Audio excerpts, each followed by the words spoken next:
لك والملك لا شريك لك. الحمد للہ رب العالمین والصلاة والسلام علی سید الانبیاء والمرسلین اما بعد فاعوذ باللہ من الشیطان الرجیم بسم اللہ الرحمن الرحیم. الحمدللہ حج کا بیان جاری و ساری ہے، اور پچھلے ایپیسوڈ میں ہم نے مزدلفہ کے وقوف کے بارے میں آپ کی خدمت میں ذکر کیا تھا کہ مزدلفہ میں پوری رات گزارنا سنت کریمہ ہے، اور طلوع فجر سے طلوع آفتاب کے درمیان ایک لمحہ بھی اگر آدمی ٹھہرے تو واجب وقف ادا ہو جاتا ہے، یعنی وقوف جو واجب ہے وہ ادا ہو جائے گا. لیکن اگر کمزور ہیں، بچے ہیں، بوڑھے ہیں، عورتیں ہیں، بیمار ہیں، تو اگر وہ طلوع فجر سے پہلے بھی نکل جاتے ہیں تو ان پر کوئی دم وغیرہ لازم نہیں ہوگا.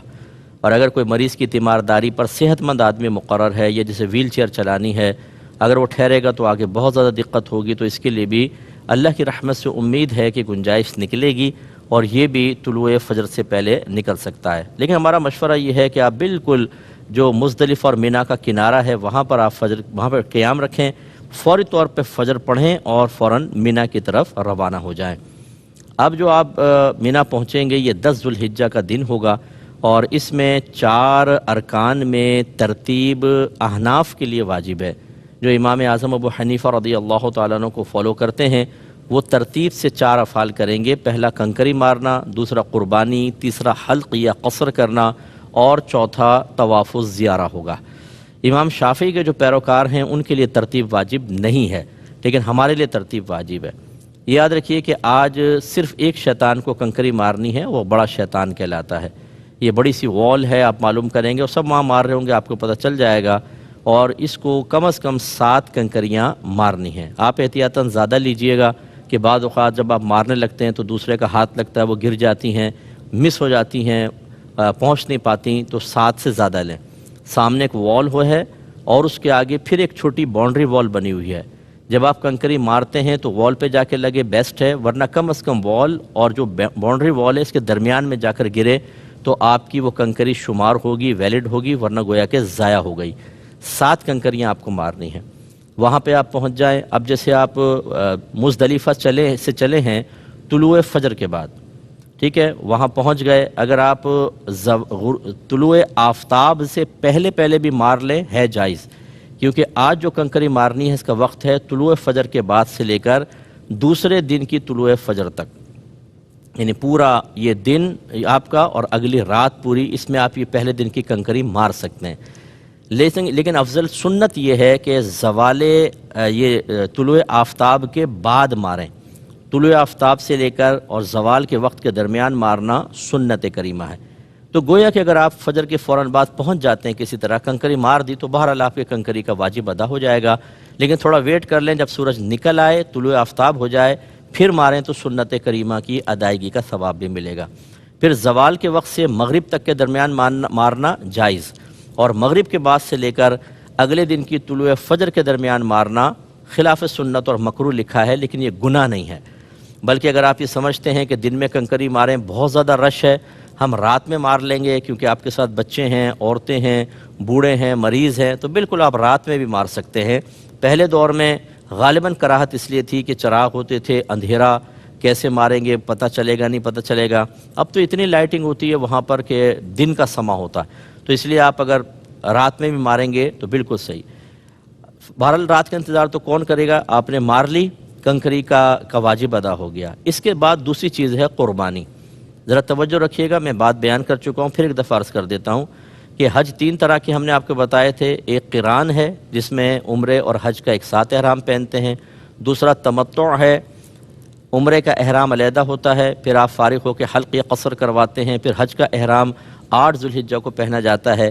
اور حج افراد میں صرف حج ہوتا ہے، اس میں عمرہ نہیں ہوتا.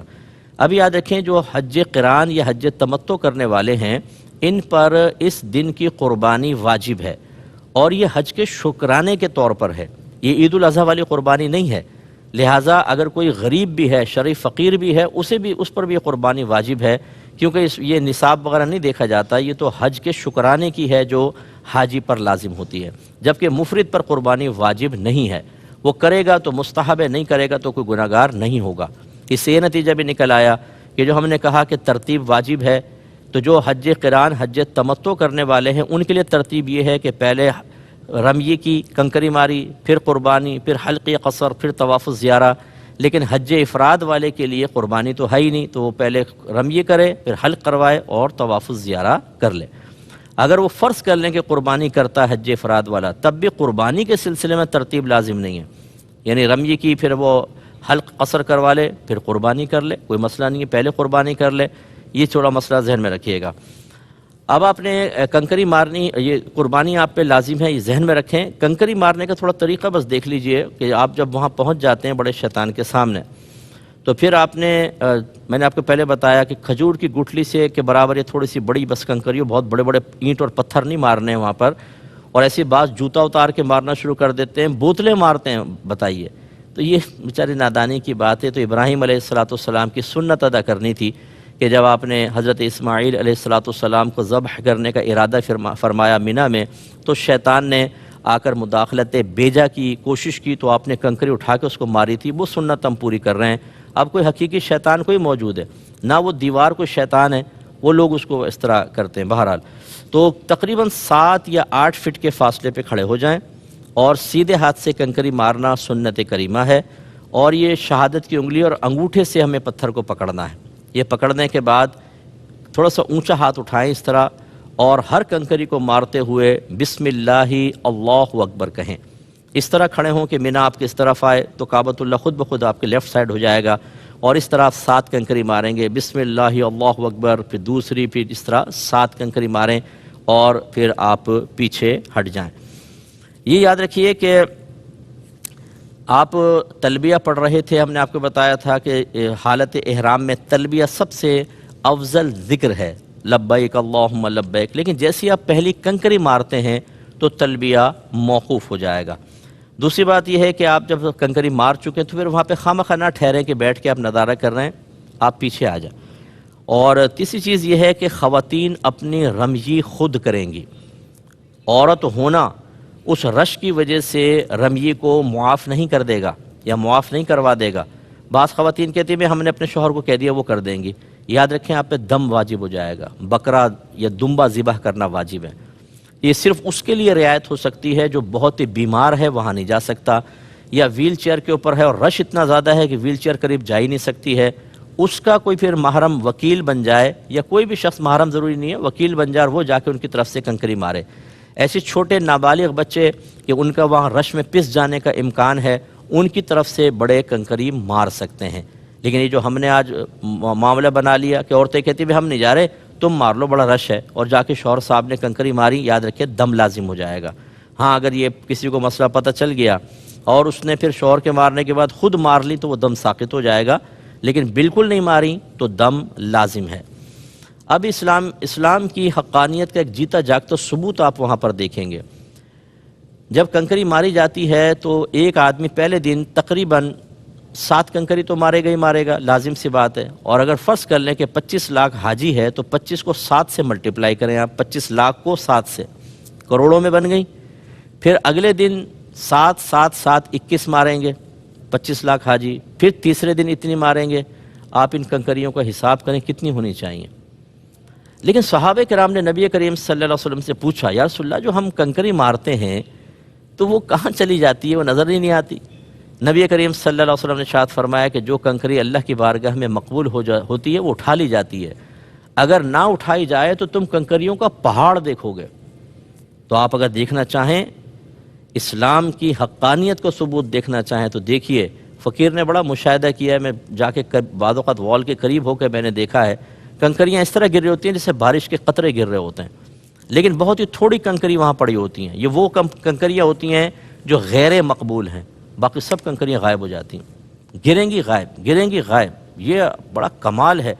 تو خلاصہ کلام یہ ہے کہ نبی کریم صلی اللہ علیہ وسلم نے بتا دیا کہ جو کنکری مقبول ہوتی ہے وہ غائب ہو جاتی ہے، ورنہ تم پہاڑ دیکھو گے۔ بعض اوقات وہاں جوتیوں کے پہاڑ دیکھیں گے آپ، وہ پاؤں سے اتر جاتی ہیں نا، تو وہ سب جمع کر رہے ہوتے ہیں شرطے وغیرہ یا ان کے جو مزدور ہوتے ہیں، پہاڑوں کے برابر نظر آتی ہیں، ایسا اونچا پہاڑ جوتیوں کا، کنکریاں غائب ہیں۔ تو یہ بہت بڑی چیزیں، اس طرح کی چیزوں کو نوٹ کیا کریں تاکہ آپ کا ایمان مضبوط ہو جائے۔ کنکریاں مارنے کے بعد اب اس کے بعد دوسرا کام ہے قربانی۔ اگر آپ حج تمتع حج قران کر رہے ہیں تو آپ کو قربانی کرنی ہوگی۔ اب اس میں مسئلہ یہ ہوتا ہے کہ افضل ترین صورتحال تو یہ ہے کہ اگر کوئی آپ کا جان پہچان والا ہے تو آپ خود سلاٹر ہاؤس چلے جائیں اور وہاں جانور کو اپنے ہاتھ سے ذبح کریں، لیکن یہ بہت مشکل ہوتا ہے، ہر ایک کی جان پہچان ہوتی نہیں ہے۔ یا کم از کم ایسا ہو کہ آپ کوئی آپ کا جان پہچان والا ہے، اسے کہیں کہ تم سلاٹر ہاؤس میں جب قربان کر دو مجھے فون کر دینا، تاکہ اس کے بعد حلق یا قصر کریں۔ یہ بھی کم از کم اطمینان ہے کہ وہ کرنے کے بعد آپ کو فون کر دے گا، لیکن اس تک بھی ہر ایک کی رسائی ہوتی نہیں ہے۔ تیسری صورت یہ ہے کہ آپ سے وہ پیسے ویسے لے لیتے ہیں اور بینک کا ٹوکن دیتے ہیں کہ ٹھیک ہے آپ کی قربانی ہو جائے گی، اور پھر آپ کو وقت بتایا جاتا ہے کہ فلاں وقت میں قربانی ہوگی۔ یہ بہرحال لوگوں کے لیے آسانی کے لیے تو ہم یہ کہیں گے جو آپ کو وقت بتایا اس کو آپ یقین کر لیں اور اس کے بعد آپ حلق قصر کر سکتے ہیں۔ لیکن ہمارے دوست ہیں وہاں پہ، ان کو سلاٹر ہاؤس میں ان کی شراکت ہے، وہ خود بتا رہے تھے کہ یہ قربانی کا، حج کی قربانی کا جانور ربیع الاول تک کاٹا جاتا رہتا ہے۔ ربیع الاول، آپ دیکھیں نا، اگر 25 لاکھ حاجی ہے اور فرض کر لیں کہ اس میں جو قربانی جس پہ واجب ہے فرض کر لیں وہ 15 لاکھ بھی ہوں، تو 15 لاکھ جانور کاٹنا کوئی آسان کام ہوتا ہے؟ کیا وہ ایک ہی دن کٹ جائے گا؟ وہ ایسی ہوتا ہے کہ وہاں ہو گیا، آپ کا کٹ گیا، جانور کھڑا ہوا ہے اور بعد میں کر رہے ہیں۔ لیکن چونکہ حج کرنے والے کو معلوم نہیں کہ یہ صحیح کہہ رہے ہیں کہ نہیں، تو وہ یقین کرنے میں کوئی حرج نہیں ہے۔ آپ کو اطلاع مل جائے تو 2 ارکان آپ کے پورے ہو گئے، ایک آپ نے رمیے کی اور دوسرا قربانی۔ اب تیسرا حلق یا قصر کروانا ہے۔ میں نے آپ کو پہلے بھی بتا دیا تھا کہ جب انسان حالت احرام سے باہر آنے لگے تو اس وقت محرم بھی ایک دوسرے کے بال کاٹ سکتے ہیں۔ اب فرض کر لیں کہ اگر کسی نے پہلی ٹنڈ کروائی ہوئی ہے یا گنج پیدا ہو جاتا ہے، بال ہی غائب ہو جاتے ہیں، تو اس پر بھی بس صرف آپ تھوڑا سا سیفٹی ریزر پھیر لیں پورے سر کے اوپر تو آپ کے بال کاٹنے کی یہ حلق کی سنت ادا ہو جائے گی، کیونکہ جب محل ہی موجود نہیں ہے، آپ مجبور ہیں، تو یہ ہو جائے گا۔ یا چھوٹے چھوٹے بال ہیں تو بس سیفٹی ریزر پھیر دیں ایک دوسرے کے، ہو جائے گا۔ اور اگر بڑے بال ہیں تو مشین وغیرہ سے کر سکتے ہیں۔ اور لیکن اس میں پھر وہ اعادہ کر دیتا ہوں، دہرا دیتا ہوں کہ حلق یا قصر کا مطلب، حلق کا مطلب ہوتا ہے پورا سر مونڈانا، اور قصر کا مطلب ہوتا ہے پورے سر کے کم از کم 1/4 کے بال کٹوانا، 1/4 ایک پورے کے برابر پورے سر کے بال کٹوانا، یا کم از کم سر کے 1/4 کے بال پورے کے برابر کٹوانا۔ اب ہوتا کیا ہے، بس یہ ایک زلف پکڑی، یہاں سے کٹ مار لیا۔ اس طرح آپ احرام کی پابندی سے باہر نہیں ہوں گے، حلق یا قصر کی سنت ادا نہیں ہوگی، گناہ گار علیحدہ ہوں گے۔ اور آپ نے اسی طریقے سے پھر آپ چونکہ وہ اب سمجھیں گے ہمارا قصر ہو گیا تو نہا لیں گے، کپڑے بدل لیں گے، اور پھر وہ احرام کی پابندی ختم نہیں ہوگی، گناہ گار اور دم لازم۔ تو اس طرح کے آپ معاملات نہ کریں۔ بال آپ کو بڑے عزیز ہیں، لیکن وہاں پر جا کے شریعت کی تکمیل عزیز ہونی چاہیے۔ ٹنڈ کروا لیں، کوئی مسئلہ نہیں ہے، گھر میں آ کے اچھے بال نکل آئیں گے، کوئی مسئلہ نہیں ہے، لیکن ایسی حرکتیں ہرگز نہ کیجیے گا۔ تو اس کے بعد آپ نے پہلے رمیے کی، قربانی کی، حلق اور قصر کروایا۔ اب چونکہ آپ احرام کی پابندی سے باہر ہو گئے، اب آپ غسل کر کے عام کپڑے پہن سکتے ہیں۔ یہ یاد رکھیے کہ یہ حلق جو ہے ضروری نہیں کہ 10 تاریخ کو کریں، آپ 11 کو بھی کر سکتے ہیں، 12 کو بھی کر سکتے ہیں، ٹھیک ہے۔ اسی طرح طواف الزیارہ جو اس کے بعد کرنا، اس کے وقت یہ 10 بھی ہے، 11 بھی ہے، اور 12 کی غروب آفتاب سے پہلے کر سکتے ہیں۔ یعنی آج آپ نہ جائیں، اپنے خیمے میں آرام کر لیں، اگلے دن چلے جائیں، اس سے اگلے دن چلے جائیں، لیکن غروب آفتاب سے پہلے اور اس سے پہلے آپ حلق قصر کروا لیں، تو یہ پاسبل ہے۔ لیکن زیادہ تر لوگ چاہتے ہیں کہ ہم احرام کی پابندی سے جلدی باہر ہو جائیں، تو 10 کو آپ نے حلق قصر کروایا، اب آپ پابندی سے باہر ہیں، جا کے نہائیں اور عام کپڑے پہن لیں، گویا کہ اب طواف الزیارہ عام کپڑوں میں کیا جائے گا۔ اب آپ چلے جائیں، پیدل جانا افضل ہوتا ہے مکے تک، لیکن بہت ہی مشکل ہوتا ہے، اس لیے کوئی سواری وغیرہ لے کر آپ جا سکتے ہیں، اور اس کے بعد آپ کو طواف الزیارہ کرنا ہے۔ اور اگر آپ کو یاد ہو تو ہم نے پہلے گزارش کی تھی کہ اگر آپ حج قران کر رہے ہیں تو عمرہ کرنے کے بعد آپ ایک طواف کریں گے، جس کو جو سنت ہوتا ہے طواف قدوم کہتے ہیں، آپ وہ کریں اور اسی میں رمل بھی کر لیں اور سعی کر لیں، اس ارادے سے کہ طواف الزیارہ کی میں ابھی رمل اور سعی ابھی کر رہا ہوں، تو پھر آپ کو اس وقت طواف الزیارہ کے ساتھ اس کے کرنے کی حاجت نہیں ہوگی۔ ایسے جو حج تمتع کرنے والے ہیں وہ جب 8 ذو الحجہ کو حج کا احرام پہنے تو ایک نفلی طواف کر لیں، جا کر اس نفلی طواف میں اتباع، رمل اور بعد میں سعی کر لیں، تو انہیں طواف الزیارہ کے بعد اس کی حاجت نہیں رہے گی۔ اگر کوئی حج افراد کر رہا ہے تو حج افراد کرنے والے کے لیے جب وہ داخل ہوتا ہے تو اسے طواف کرنا ہوتا ہے، اس کو طواف قدوم کہتے ہیں۔ وہ اس طواف میں وہ یہ کر لے تو اس کو پھر طواف الزیارہ کے بعد اس کی حاجت نہیں ہوگی۔ اگر آپ ہمارا مشورہ مانیں گے 10 کو آپ وہاں جائیں گے تو پھر آپ دعائیں دیں گے کہ واقعی یہ بہت اچھا ہوا کہ ہم نے پہلے کر لیا، کیونکہ رش اتنا ہوتا ہے کہ کچھ انتہا نہیں۔ اب آپ کو طواف الزیارہ کرنا ہے، یہ حج کا دوسرا رکن ہوتا ہے، فرض ہوتا ہے۔ اگر طواف نہ کریں تو آپ کا حج ہی کمپلیٹ نہیں ہوگا، اور یاد رکھیں یعنی حج مکمل نہیں ہوگا۔ وقوف عرفہ تو آپ نے کر لیا، اور اگر یہ آپ جب تک طواف نہیں کرتے عورتیں شوہروں پر حلال نہ ہوں گی، تو لہٰذا اب آپ کو یہ طواف کرنا ہے، اور یہ طواف یقینی سی بات ہے کہ باوضو حالت میں کرنا ہوگا، جیسے ہم نے آپ کو پہلے بتایا۔ اسی طرح جنابت یا حالت حیض و نفاس نہیں ہونی چاہیے۔ اب یہاں بعض اوقات صورتحال یہ ہوتی ہے کہ بعض بہنوں کے حیض کے ایام ہوتے ہیں، آ جاتے ہیں، اب وہ کیا کریں؟ اور معاملہ بھی ایسا ہوتا ہے کہ ان کے فلائٹ کا ٹائم مخصوص ہوتا ہے، وہ ڈیلے نہیں کر سکتی۔ دیکھیں اگر تو ہماری بہنیں کر سکیں کہ 10 کو نہ کریں، آپ کو امید ہے 11 کو میرا حیض بند ہو جائے گا یا 12 کی ابتدا میں بند ہو جائے گا، تو پھر تو ویٹ کریں اور آپ پھر طواف زیارہ پاکی کی حالت میں کریں۔ لیکن اگر یقین ہے کہ نہیں حیض ختم نہیں ہوگا اور فلائٹ کا ٹائم بھی مخصوص ہے اور آپ کو کرنا ہی ہے، تو پھر اسی حالت میں آپ طواف زیارہ کر لیں حالت حیض میں۔ لیکن اس میں آپ کو بدنہ دینا ہوگا۔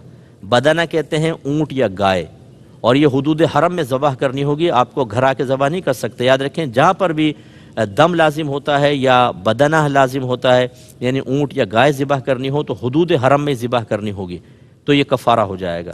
اب مثال کے طور پہ ایک بہن کی فلائٹ مخصوص تھی، انہوں نے اسی حالت میں طواف کیا، 10 تاریخ کو بدنہ لازم ہو گیا، لیکن پتہ چلا بعد میں کہ فلائٹ لیٹ ہو گئی ہے، تو اب یہ دوبارہ جا کے یعنی پاک، اور فرض کر لیں 11 کو پاک ہو گئی، پاک ہو کر اگر یہ دوبارہ دہرا لیتی ہیں 12 سے پہلے بدنہ ساقط ہو جائے گا۔ لیکن اگر 12 کے بعد کریں گی تو بدنہ ساقط ہوگا، دم اب بھی دینا ہوگا 12 کے بعد۔ یہ بات 2-3 دفعہ سن لیجئے گا۔ اللہ تعالیٰ سے دعا ہے کہ ہمیں سمجھنے کی توفیق عطا فرمائے۔ آمین۔ وآخر دعوانا ان الحمدللہ رب العالمین۔